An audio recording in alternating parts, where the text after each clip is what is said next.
Hello students, आज हम अपना इंटीग्रेशन का आगे के कंसेप्ट को पढ़ेंगे, जिसमें हम फंक्शन के प्रोडक्ट के कंसेप्ट को डिफ़ाइन करेंगे और समझेंगे उसको क्या है। ध्यान दीजिए, मान लेते हैं आपके पास दो फंक्शन हैं x के, मान लेते हैं हम, ठीक है ना। कौन कौन से फंक्शन है? u एंड v, दो फंक्शन हैं। किस किस के? x के दो फंक्शन हैं। यदि मैं कहूँ कि इनका इंटीग्रेशन करना है u dot v of dx, तो मेरे को मिलेगा क्या? अगर मान लेता हूँ मैं u को मान लेता हूँ हमारा कौन सा? फर्स्ट फंक्शन, और v को मान लेता हूँ मैं कौन सा? हमारा सेकंड फंक्शन। ठीक है, तो ज़रा ध्यान देना, इसको जब करेंगे तो कितना होगा हमारा? First function integration of second function minus, इधर ध्यान दीजिए, differentiation of first function integration of second function, और इस पूरे का क्या हमारा? इंटीग्रेशन, जो भी वैल्यू आएगी। ये हमारा क्या है? छोटा सा इसका कंसेप्ट है। ठीक है, अब हम इस कंसेप्ट को समझेंगे through the example. Formula learn करने की ज़रूरत नहीं है, आपको सिर्फ क्या करना है? देखना है, इसे ऑटोमेटिकली आपसे बनने लगेगा। एक नॉर्मल सा क्वेश्चन देखते हैं यहाँ पर, ध्यान दीजिए। ठीक है, हमारे पास कौन सा क्वेश्चन है? X sine x. ठीक है, एक्स साइन एक्स। अगर मान लेते हैं कभी ऐसा आता है आपके पास, देखो इसमें आप किसी को भी फर्स्ट और किसी को भी सेकंड नहीं मान सकते, जैसे कि डिफरेंशिएशन में करते थे। यहाँ पर एक स्पेशल कंसेप्ट है, अगर दोनों फंक्शनों का इंटीग्रेशन होना पॉसिबल है, ठीक है ना, जैसे यहाँ देखिए x और साइन x दोनों का इंटीग्रेशन पॉसिबल है, ठीक है, तो आपको x को फर्स्ट मानना है। इसका कारण ये है कि अगर आप x को फर्स्ट मानेंगे तो यहाँ पर डिफरेंशिएशन हो जाएगा x का, फर्स्ट फंक्शन का, तो उसकी वैल्यू क्या हो जाएगी? रिड्यूस हो जाएगी, और आपका जो प्रोडक्ट वाला जो फार्मूला है उसमें कहीं ना कहीं आपको आंसर मिल जाएगा। पर अगर आपने थोड़ा सा चेंज किया तो ये वैल्यू लगातार बढ़ती जाएगी, लगातार बढ़ती जाएगी, और ये फार्मूला बहुत ही कॉम्प्लिकेटेड हो जाएगा। ठीक है, ऐसा हम इसे समझ सकते हैं। तो हमने सोचे इसे क्या लिख देते हैं? Let i is equal to integration of x sine x of dx। Is that clear? तो फर्स्ट हमारा क्या हो जाएगा? x, और सेकंड क्या हो जाएगा हमारा? Sine x। तो कितना होगा? फर्स्ट फंक्शन, ठीक है, integration of second function minus integration differentiation of first function integration of, माफ़ करना, हाँ ठीक है, साइन x ऑफ dx, और इस पूरे का क्या हो जाएगा हमारा? dx। तो यहाँ हमको मिलेगा x माइनस कॉस एक्स। कितना होगा? Minus cos x. Is that clear? Sine का कितना होता है? Minus cos x, minus integration of x का कितना होगा? 1, और साइन का कितना होगा? Minus cos x of dx। No issue. तो कितना आएगा? Minus x cos x minus minus plus integration of cos x of dx। Is that clear? तो minus x cos x plus sine x, आप चाहो तो इसमें प्लस सी लगा सकते हो, आपका क्या होगा? ये आंसर। Is that clear? ये आपका क्या होगा? इसका मामूली सा आंसर, ये प्रोडक्ट वाला, कोई ज़्यादा कॉम्प्लिकेटेड है नहीं। एक और देख लेते हैं छोटा सा, ठीक है, यहाँ देखिए, इसको देख लेते हैं, x log x। इस क्वेश्चन को देखिए, जो मैंने थोड़ी देर पहले बात की थी वो समझा रहा था मैं आपको। x का डिफरेंशिएशन संभव है और log x का भी, पर x का इंटीग्रेशन पॉसिबल है, log x का नहीं। ठीक है ना, अभी तक जो हमने फार्मूले पढ़े हैं उसके हिसाब से इसका इंटीग्रेशन नहीं होगा। तो जिसका इंटीग्रेशन नहीं होगा आप उसे फर्स्ट मानेंगे। ठीक है ना, ध्यान दीजिएगा कैसे। अब यहाँ देखिए क्या करना है आपको यहाँ पर, तो मैंने क्या किया, इसे let i is equal to integration of, कितना हो जाएगा मेरा ये? x of log x। Is that clear? Of dx। कोई इशू नहीं। तो कितना होगा मेरा यहाँ पर? फर्स्ट इसे मानूंगा मैं, और ये मेरा क्या होगा? सेकंड। तो first function integration of second function minus integration differentiation of first function, ठीक है, integration of second function x of dx, और इस टोटल का भी क्या आएगा? इंटीग्रेशन। सॉल्व करेंगे तो कितना आएगा? log x into x square upon 2। समझ जाओगे ना आप, इसकी कितनी वैल्यू होगी? X square upon 2 minus integration log x कितना होगा? 1 अपॉन एक्स, और इसका x square upon 2 of dx। ठीक है ना, इसका 1 अपॉन एक्स और इसका एक्स स्क्वायर अपॉन 2, एक एक्स से एक एक्स कैंसिल, तो हमारे पास आएगा x square upon 2 log x minus 1/2 of x of dx। तो कितना होगा x² of log x minus 1/2 बाहर निकालो x of dx। Is that clear what I am saying? तो हमारा नेक्स्ट स्टेप जो होगा x² log x माइनस 1/2, इसकी वैल्यू कितनी होगी x²/2। तो फाइनली कितना होगा हमारा, यहाँ देखिए x² log x minus 1/4 of x²। ये आपका आंसर है। आप चाहें तो इसे प्लस सी लगा सकते हैं, मैं आपको पहले बता चुका हूँ। ये आपका क्या है आंसर। इस तरीके से क्या कर सकते हैं, हम इसे सॉल्व कर सकते हैं।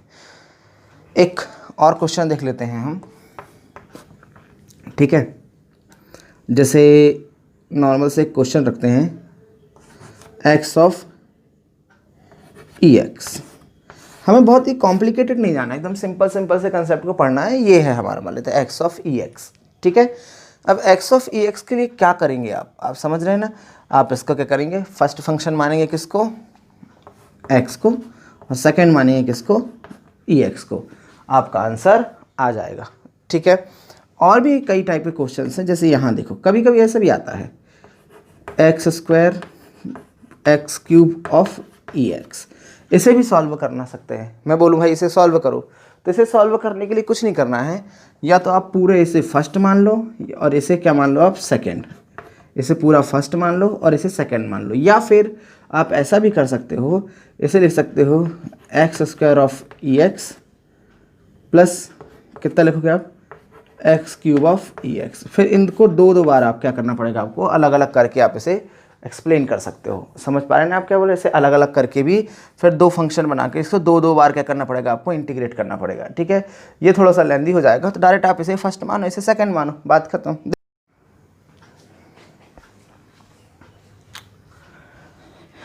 अब नेक्स्ट सिचुएशन हम देखेंगे इंटीग्रेशन की। वो बेसिक था हमारा, वो कंप्लीट हो गया, उतना ही लेवल का काफ़ी ठीक है आपके पास, ठीक है। अब नेक्स्ट जो हमारे पास है वो है इंटीग्रेशन बाय सब्सटीट्यूशन, ठीक है ना। क्या है इंटीग्रेशन बाय सब्सटीट्यूशन। सब्सटीट्यूशन का मतलब है जैसे कि डिफरेंशिएशन में हमने फंक्शन टू फंक्शन वाले पढ़े थे, अगर उसी तरीके से इंटीग्रेशन में फंक्शन टू फंक्शन वाले आ जाएँ तो हम उसे कैसे सॉल्व करेंगे। कुछ इस तरीके के क्वेश्चंस के लिए हम क्या यूज़ करते हैं, हम यूज़ करते हैं किसका कंसेप्ट, सिर्फ और सिर्फ इंटीग्रेशन बाय सब्सटीट्यूशन मेथड का। जैसे क्या है, ध्यान दीजिए यहाँ पर क्या है। जैसे एक क्वेश्चन है आपके पास, x² अगर हो तो इसका इंटीग्रेशन यदि मैं आपसे करने को बोलूँ तो आप डायरेक्ट इसका इंटीग्रेशन कर देंगे x³ प्लस c। ये आपका क्या हो जाएगा, आंसर हो जाएगा, कोई दिक्कत नहीं जाएगी आपको, ठीक है ना। पर अगर मान लेते हैं ये थोड़ा सा अजीब सा हो जाए, जैसे इसकी पावर sin x हो जाए, फिर कैसे करेंगे, ex हो जाए, ex की पावर sin x हो जाए, x² हो जाए, कुछ इस तरीके के अगर फंक्शन आ जाए तो हम उन्हें कैसे सॉल्व करेंगे। इस तरीके के कंसेप्ट को हमें पढ़ने के लिए किसका यूज़ करना पड़ता है, इंटीग्रेशन बाय सब्सटीट्यूशन मेथड का यूज़ करना पड़ता है। जैसे अब यहाँ ध्यान दीजिए, मैं आपके पास एक क्वेश्चन रखता हूँ, e⁻ sin x into cos x।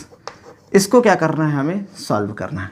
समझिए ध्यान से, इसे क्या करना है, हमें सॉल्व करना है। एकदम बेसिक सा कंसेप्ट है, कोई ज़्यादा इसमें दिमाग लगाने की ज़रूरत नहीं है, ठीक है ना। अब यहाँ ध्यान देना, आपको कुछ भी नहीं करना है इसमें, बस एक चीज़ ध्यान देना है, मेन फंक्शन कौन सा है आपका, e⁻ sin x। एक्चुअल में होता क्या है, ex होता क्या है, e⁻x, लेकिन यहाँ पर क्या है, e⁻ sin x है। तो जो आपको अजीब सा दिखे, समझ रहे ना आप, जो आपको अजीब सा दिखे उस फंक्शन में आपको दिमाग लगाना है। तो ये आपको अजीब सा दिख रहा है, तो यहाँ पर क्या करोगे, हमने कर लिया कि let I is equal to integration of e⁻ sin x into cos x into dx। यही होगा आपका। आपको कुछ नहीं करना है, आपको सिर्फ इस वाले को क्या करना है, आपको अज्यूम करना है। मैंने मान लिया वी अज्यूम, मैंने कर लिया we assume t is equal to कितना हो गया मेरा sin x, कितना हो गया t is equal to sin x। आपको इसकी वैल्यू सब्सटीट्यूट करनी है और इसकी वैल्यू सब्सटीट्यूट करनी है। ध्यान रखना, बस दो चीज़ आपको ध्यान रखना है कि ये जो अजीब सा फंक्शन दिख रहा है वो, और इस dx की वैल्यू क्या करना है, आपको सब्सटीट्यूट करनी है। तो मैं क्या करूँगा, इसका डिफरेंशिएट करूँगा किसके रिस्पेक्ट में, x के रिस्पेक्ट में। तो कितना होगा, dt/dx is equal to cos x। कोई दिक्कत नहीं है। तो मेरे को dx की वैल्यू चाहिए, dx की वैल्यू के लिए क्या करूँगा मैं, dt/cos cos x is equal to d x. उठा के यहाँ पर वैल्यू पुट कर दो, दोनों की दोनों वैल्यू क्या कर दो आप यहाँ पर उठा करके पुट कर दो, आपका आंसर क्या हो जाएगा, सामने आ जाएगा। देखो कैसे, तो क्या होगा आपको जब पुट करोगे आप यहाँ पर, तो i इज इक्वल टू मिलेगा आपको इंटीग्रेशन ऑफ e की power t into cos x, और dx की वैल्यू कितनी है, dt upon cos x. Cos x से कॉस एक्स कैंसिल, तो कितना हो गया आपका इंटीग्रेशन ऑफ e की power t of dt। ex dx कितना होता है, सॉल्व किया जा सकता है, तो et dt कितना होगा, et। Is that clear. और इसको क्या लिख सकता हूँ मैं यहाँ पर, देखो जरा, e की पावर साइन एक्स, क्योंकि t की वैल्यू कितनी, sine x, that is our answer. समझ रहे ना आप, that is our answer. Done. एक क्वेश्चन और देखो, जैसे मैं कहूँ आपसे, मैं इसे कह सकता हूँ कैसा, 2x प्लस 3 की पावर 2, इसे सॉल्व करना है। मैं क्या बोलता हूँ, 2x प्लस 3 की पावर 2, इसे सॉल्व करना है। दो तरीके से सॉल्व कर सकते हो आप इसे। पहले तो आप इसे पूरा एक्सपांड कर दो, a प्लस बी का होल स्क्वायर लगा के, तो भी आंसर आ जाएगा, और t अज्यूम करके भी आप इसे सॉल्व कर सकते हो। तो वो एक्सपांड करके तो आप कर लोगे, यहाँ देखो मैं आपको t अज्यूम करके कराता हूँ। तो i इज इक्वल टू कितना होगा, इंटीग्रेशन ऑफ 2x प्लस 3 का होल स्क्वायर। तो कितना होगा यहाँ पर, लेट, वही हमने मान लिया, t is equal to 2x plus 3, तो कितना होगा dt अपॉन dx। इसका डिफरेंशिएशन करना होता है, 2x का कितना होगा 1 और इसका कितना होगा 0, तो कितना होगा dt upon dx is equal to 2। यहाँ पर dx है, ठीक है, तो हमें dx की वैल्यू चाहिए, तो कितना होगा dt upon 2 is equal to dx। उठा के वैल्यू पुट करो, आंसर आपका कितना आएगा, i is equal to integration of कितना होगा t का स्क्वायर। Is that clear. और इसकी वैल्यू कितनी है dx की, dt अपॉन 2, 1 अपॉन 2 को आने दो बाहर, कितना होगा, यहाँ देखो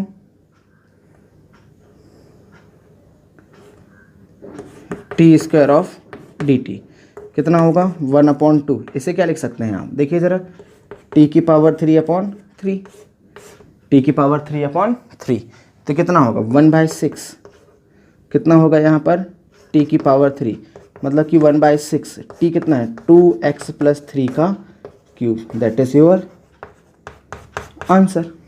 again answer. Is that clear. We can say plus c आप लगा लीजिएगा। और क्वेश्चन देखिए, मैं इसी को इस तरीके से बोलूँ, 1/4x प्लस 5, इसका इंटीग्रेशन करने को मैं आपसे कहूँ, कितना 1/4x प्लस 5, इसका इंटीग्रेशन करने को कहूँ मैं, तो ऐसा कोई फार्मूला नहीं है। फिर क्या करोगे आप इसको, फिर t मानोगे, ठीक है ना। किसको t मानोगे, नीचे वाली टर्म को। तो कैसे लिखेंगे इसे, हम मान लेते हैं i is equal to integration of 1/4x plus 5 of dx, ठीक है। तो मैं क्या करूँगा, let t is equal to 4x plus 5, तो कितना होगा dt upon dx is equal to 4। कर लेंगे हम ऐसा सॉल्व, आप समझते ना, x का 1 और 5 का 0, तो इधर कितना होगा dt upon 4 is equal to dx। उठा के वैल्यू रखो, answer i is equal to integration 1/t कितना होगा इंटू dt अपॉन 4, तो कितना आएगा 1/4 को आने तो बाहर, इंटीग्रेशन 1/t ऑफ dt, तो कितना होगा 1/x का कितना होता है log x, तो यहाँ पर किसका होगा इतना 1/4 कितना होगा log x, नेचुरल लॉग है तो ln भी लिख सकते हैं, कितना होगा t प्लस c, तो कितना होगा 1/4 log कितना होगा 4x plus 5 plus c, that is again your answer. समझ रहे ना, ये भी क्या है आपका आंसर है, कोई इशू नहीं। एक और देखो,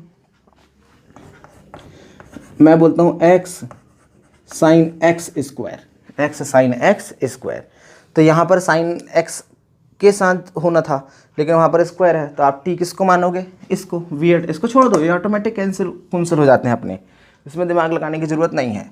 तो मैं क्या करूँगा, i is equal to x sine x square of dx, तो क्या करोगे, let t is equal to कितना होगा x square dt upon dx of 2x। Is that clear, very easy it is. Now I can put its value, क्या होगा dt upon 2x is equal to dx, इसकी value आ गई, इसकी value आ गई, put i is equal to now i is equal to कितना होगा x साइन टी, इसकी वैल्यू कितनी डी एक्स की, d t upon 2x, x से x cancel, no issue, you can put it I is equal to 1/2 बाहर आने दो, integration of sine t d t कितना होगा 1/2 माइनस कॉस टी, ओ प्लस सी लगा दो कोई दिक्कत नहीं, साइन का कितना होता है माइनस कॉस, तो कितना होगा -1/2 cos x square plus C, that is your answer. ठीक है, कोई ज़्यादा इसमें कॉम्प्लिकेशंस है नहीं, आप मेरे ख्याल से समझ रहे होगे मैं आपसे जो बोल रहा हूँ, आप इसे अच्छे से नोट करिए, फिर 2-4 क्वेश्चन और आगे मैं कराता हूँ। तो आइए 1-2 क्वेश्चन और देखते हैं। जैसे क्वेश्चन देखिए यहाँ पर, मैं क्वेश्चन कराता हूँ आपके पास। जैसे क्या है, साइन 3x + 2, इसे सॉल्व करना है, कुछ नहीं बस इतना सफिशियंट है। तो कितना होगा आपका I = integration of sign 3x + 2 of dx, t से माना जाएगा, अंडरस्टूड। तो कितना होगा, लेट t = 3x + 2, आंसर कितना होगा आपका dt अपॉन dx = 3, तो कितना होगा dt अपॉन 3 = dx, उठा के रखो value, I = integration of sign t, कितना होगा dt अपॉन 3, इस dx की वैल्यू पुट करें तो 1/3 बाहर, integration of sign t of dt कितना होगा 1/3 माइनस कॉस टी प्लस सी, लगाना हो लगाओ, वो देख लेना आप, ठीक है ना। 1/3 माइनस सामने ला देते हैं माइनस, तो कॉस का कितना होगा, कॉस इसकी वैल्यू कितनी है 3x + 2 plus C, that is your answer.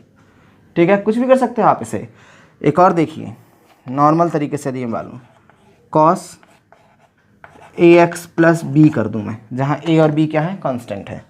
तो क्या करोगे आप इसे सॉल्व करने के लिए, I of integration cos ax + b of dx, t किसे मानोगे, इसे ax + b, तो कितना होगा dt अपॉन dx = a, तो dt upon a = dx, no issue, we can put its value here, I = integration of cos t of dt by a, 1/a बाहर निकालिए, integration of cos t dt, that means 1/a, कितना होगा ये आपका, ध्यान देना कितना हो जाएगा आपका, cos का हो जाएगा sin t, तो कितना जाएगा अपना प्लस c लगा दो, तो 1/a sin ax + b plus c, that means sin ax + b upon a plus c, that is all your answer.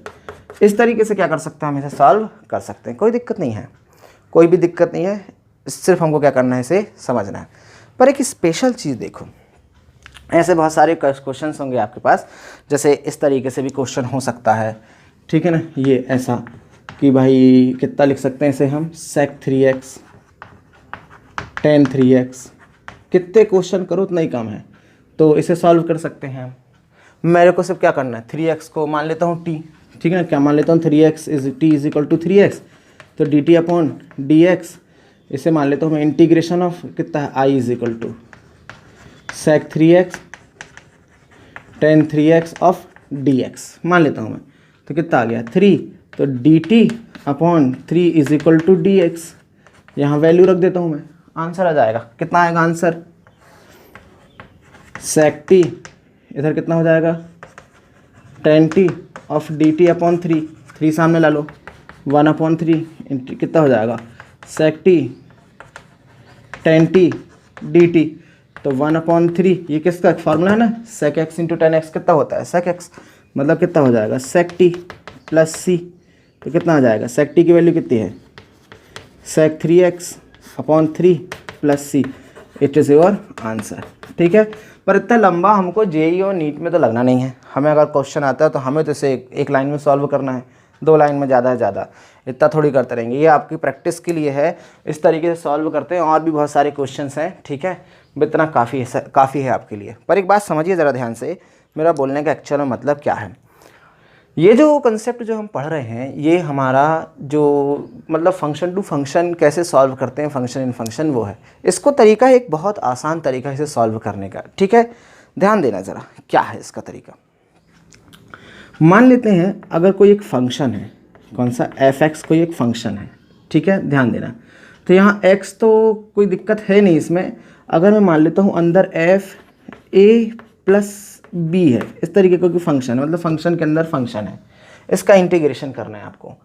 तो इसका इंटीग्रेशन करने के लिए आपको क्या करना है, इसका नेचुरल इंटीग्रेशन करना है, कितना, f(ax+b) का। और ये जो फंक्शन है अंदर एक्स्ट्रा वाला, ये इसका आपको उसका डिफरेंशिएशन कर देना है अपॉन में लाके। ये आपका तरीका है, बात ख़त्म। बस इतना सफिशिएंट है, मोर देन सफिशिएंट है ये। जैसे मैं आपको भी समझा रहा था, इस क्वेश्चन को देखो, यही क्वेश्चन है ना, इसको देखिए। एग्जाम्पल से कोई भी चीज़ बहुत अच्छे से समझ में आती है। इसको देखो, मेरे पास फंक्शन है, कौन सा है, sin 3x+2, ये मेरे पास फंक्शन है, इसका मेरे को इंटीग्रेशन करना है। तो आपको करना क्या है, देखो, integration of sin 3x+2 upon कितना है, डिफरेंशिएशन ऑफ एक्स्ट्रा फंक्शन कौन सा है, 3x+2, बात खत्म। ये आपको इसे सिंगल x के जैसे ट्रीट करना है, इसे फंक्शन नहीं मानना है, इसे सिंगल x के जैसे ट्रीट करना है। अगर मान लो sin x होता तो कितना होता, -cos x। तो यहाँ पर sin 3x+2 है तो कितना होगा, -cos 3x+2। मेरी बात को समझो, मैं क्या बोल रहा हूँ। इसे आपको सिंगल फंक्शन के जैसा ट्रीट करना है, ठीक है ना। मान लीजिए यहाँ पर सिर्फ cos है, cos x है, मान लो सिर्फ sin है, x है, सिर्फ x सिंगल टर्म आपको अज्यूम करना है।